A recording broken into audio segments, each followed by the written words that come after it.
Eu estava conversando agora com o Miro e ele falava sobre o impacto do apagão na campanha do Nunes. E me Uhum. remeteu diretamente ao questionamento do monitor do debate público essa semana, porque, de acordo com as respostas dos grupos focais, o apagão não mexeu muito com essa base, mas nem é só com a base. Na verdade, a esquerda se isola, né, em relação a críticas às privatizações. Todos os outros grupos, de alguma forma, atribuem o apagão a condições climáticas e não à gestão, de fato, da companhia privada, não? Mas veja bem, o monitor, ele é. A gente faz recrutamento nacional, entendeu? Sim. É uma minoria de pessoas que são do estado de São Paulo, da cidade de São Paulo, menor ainda, né, pessoas. Eu não sei de cabeça o que te dizer, mas ele não é grande. Então, eles não sofreram diretamente a coisa. É um pouco assim, é Entendi. uma pergunta para eles que soa como uma coisa mais externa. Agora, dito isso, eu acho bastante. Assim, eu fiquei bastante decepcionado com o resultado, porque mostra que uma faixa imensa da população brasileira é favorável a privatizações. Eu Esse discurso fiquei contra o também Estado, chocada. É isso, dos 5 grupos, 4 ali são favoráveis. é, quatro são favoráveis, exatamente. Só os lulistas mesmo, pessoal. E assim, é uma coisa razoavelmente nova, se você for ver assim no Brasil, porque a tendência era o pessoal não ser tão favorável assim, a privatizações. Mas eu acho que essa lavagem cerebral que a imprensa faz por décadas, né, nessa agenda neoliberal, realmente surte um efeito na população, né? Porque é aquele tipo de coisa, né? Você vê assim, as pessoas de fato recebem um serviço muito ruim, seja quando ele é público, seja quando ele é privado. O problema é que é comparar o ruim com o outro ruim, entendeu? E com o fato de quando privatiza, aí o Estado fica ainda com menos possibilidade de melhorar as coisas. Assim, aí é que não vai melhorar mesmo, eu acho, sabe? Você está entendendo? Agora, entender isso é uma coisa um pouco complicada, né? Ainda mais quando a gente tem uma imprensa realmente que faz essa defesa explícita, né, das privatizações. Nossa, você não viu? A Folha de São Paulo publicou um editorial de capa, do nada, defendendo a privatização da Petrobras. Outro dia mesmo. Um texto É enorme. isso. É. Deixa eu passar para a próxima, que eu também achei bastante interessante, que é essa questão das fake news. É, e daí há uma ideia geral de que foi reduzido o compartilhamento aí de fake news, né? E eu até fazia esse questionamento agora no começo do programa. As pessoas atribuem isso a um rigor maior em relação a compartilhamento, mas até que ponto é isso? Ou se deixou de criar fake news por conta de um impacto que não estava acontecendo nas campanhas eleitorais? Como você lê isso? Eu acho que é uma combinação de fatores, sabe? Inclusive, eu acabei de fazer um artigo sobre isso, no qual estou refletindo sobre essa questão comunicacional dessa eleição última. Me parece o seguinte, veja bem, havia, não sei se você lembra, antes dessa eleição agora, um monte de gente que começou a fazer um certo alarde catastrofista de que seria a eleição do deepfake, que agora É, haveria realmente uma onda avassaladora de fake news, que agora com essas tecnologias de inteligência artificial é muito mais fácil você emular a imagem de alguém, né? Às vezes pode ser até imagem vídeo, né? E ser fake. E não aconteceu. Assim, é interessante, eu achei esse dado maravilhoso. Assim, dos três é o mais, pelo menos, interessante do ponto de vista, porque não é deprimente. E você vê que as pessoas não é assim, elas não acusam ter recebido fake news. Se tivesse rolado, eu diria assim, né? Claro que isso daí não é um dado direto sobre se houve ou não. É um dado sobre se as pessoas perceberam ter sim. recebido, concordo.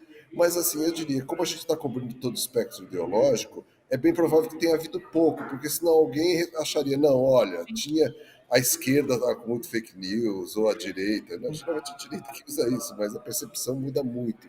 E não houve de nenhum lado, né? Então, porque eu acho que. Agora, eu acho que as razões para isso têm a ver não somente com, provavelmente a questão da maior punição, do Alexandre de Moraes, do TSE, terem ficado mais espertos em relação a isso, mas ao fato também de que a eleição municipal ela é mais difícil de você fazer fake news de uma maneira como funcionou na eleição presidencial. Porque assim, A fake news é uma coisa criada que depende da viralização, na verdade, né, em rede social. Claro que fake news sempre houve, inclusive fora da rede social, né? Por exemplo, a Jandira Fegali uma vez me contou, que é deputada do PCdoB do Rio de Janeiro, ela perdeu uma eleição para Senado aqui no Rio de Janeiro, para o Dornelles, e ela estava em primeiro lugar durante a campanha inteira. Isso eu não me lembro de 90 e algum, não, acho que já foi 2000 e algo aí, primeira década do século. E assim, ela estava na frente das pesquisas quase toda a campanha e perdeu no finalzinho, porque o Dornelles fez uma campanha espalhando que ela era abortista, ela defendia o aborto, ela estava se elegendo para legalizar o aborto, que era mentira.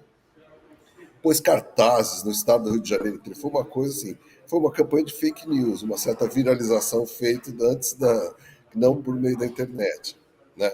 Mas assim, então a fake news depende muito dessa viralização na internet.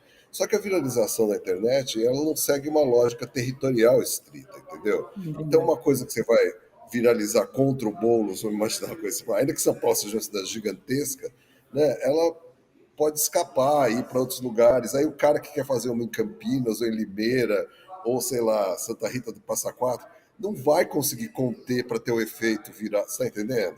Sim. Fora que fora que é mais fácil de ser desmascarado, porque assim, fora das cidades grandes, que são tão grandes quanto se fosse um estado, um país, em São Paulo, Rio de Janeiro, e tal, nas cidades de menor porte, médio, pequeno porte, é mais fácil você saber que aquele negócio é uma distorção bizarra, entendeu?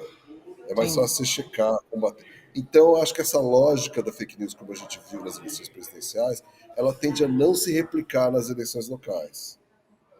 O que não quer dizer que em 2026 a gente não volte a ter as fake news circulando com força novamente. Claro, exatamente. Porque aí, de fato, os deepfakes vão estar mais fáceis de fazer e é uma eleição que você pode ganhar voto no Brasil inteiro. Então, você começa a viralizar em Rondônia, acaba no Rio Grande do Norte, passando por Minas Gerais, tipo, você entendendo?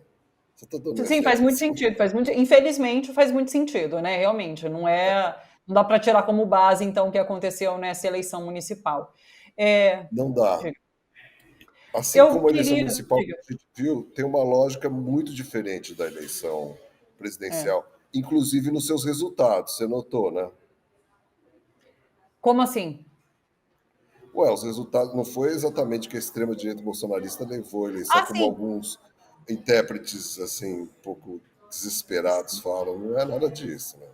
Falava agora com o Miro sobre isso, inclusive, né? Que a gente saiu do primeiro turno achando que a extrema-direita vinha com muita força, e esse segundo turno a gente está vendo algumas mudanças, algumas viradas bem interessantes com a esquerda passando à frente nas disputas. E daí, tendo dito isso, eu queria te ouvir sobre São Paulo. Como que você está vendo? Essa virada vai acontecer? Ai, Thalita, eu acho bem difícil acontecer. Tudo bem Eu que hoje tem estava gente que ouvindo, fala. João, diga. Ah, não, tem Eu gente que está estava. falando que tem um certo voto acanhado do Boulos, que o pessoal que votou no Marçal, parte dele vai votar no Boulos, mas assim, eu acho difícil, 10% na pesquisa é muito difícil. A Quest sai agora às 4 horas, né? Tava falando com o Miro. Eu acho que assim, também vejo quem está mais pessimista em relação a essa virada acontecer e Boulos ganhar, tem dito que é muito importante que ele vença com pouco, que ele perca com pouca diferença, porque ele continua assim sendo um ator político importante. É, realmente faz sentido, levando em conta esse cenário, acreditando nesse cenário de possível derrota, que seja aí numa margem pequena, porque ele vai continuar sendo uma liderança. Agora, se é uma margem grande, isso pode desmanchar um pouco, pode fazer com que a imagem dele derreta um pouco.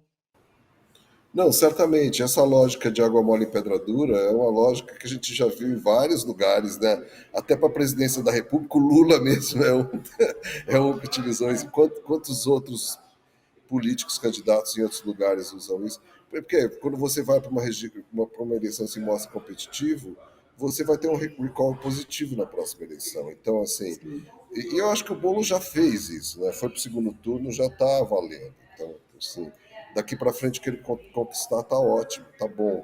Eu sei que é terrível ter o Nunes ganhando, ainda mais com o Bolsonaro no palanque e tudo mais, Mas é como estava dizendo, você e o Miro estavam conversando, assim, é Bolsonaro mais ou menos também. Na eleição, assim, ele é usado de uma maneira, mais um dos elementos que eles usam para captivar uma certa um grupo mais radicalizado, né? E também nas eleições municipais, eu estava me referindo ao resultado do primeiro turno, viu, Thalita?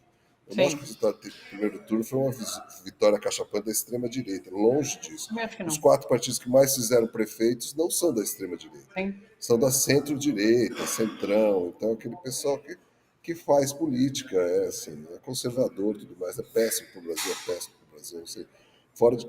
Agora, não é essa extrema-direita golpista bolsonarista. sim. Isso a gente precisa ter um pouco de calma nesse momento. Eu sei que é difícil, né? Porque são anos das nossas vidas gastos combatendo esse tipo de agenda regressiva e uma coisa assim que a gente pensou que já tinha passado e voltou, né?